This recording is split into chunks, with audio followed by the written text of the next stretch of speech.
দিল্লিতে কেন্দ্রীয় মন্ত্রিসভার গুরুত্বপূর্ণ বৈঠক ডেকেছেন ভারতের প্রধানমন্ত্রী নরেন্দ্র মোদী। বৈঠককে ঘিরে সব কেন্দ্রীয় মন্ত্রীকে রাজনীতিতে থাকার নির্দেশ দেওয়া হয়েছে। পশ্চিম এশিয়ার চলমান সংঘাত এবং মন্ত্রিসভায় সম্ভাব্য রদবদলের জল্পনার মধ্যে বৈঠকটি ঘিরে রাজনৈতিক মহলে জোর আলোচনা চলছে।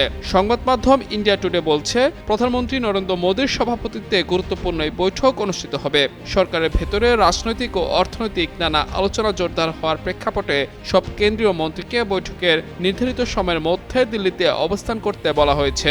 নরেন্দ্র মোদী বিদেশ সফর শেষে ফেরার পরপরই এই বৈঠক অনুষ্ঠিত হচ্ছে। ইন্ডিয়া টুডে জানিয়েছে, পশ্চিম এশিয়ায় চলমান সংঘাত এবং এর জেরে ভারতের অর্থনীতিতে সম্ভাব্য প্রভাব কি হতে পারে সেটি আজকের বৈঠকের আলোচনায় গুরুত্ব পেতে পারে।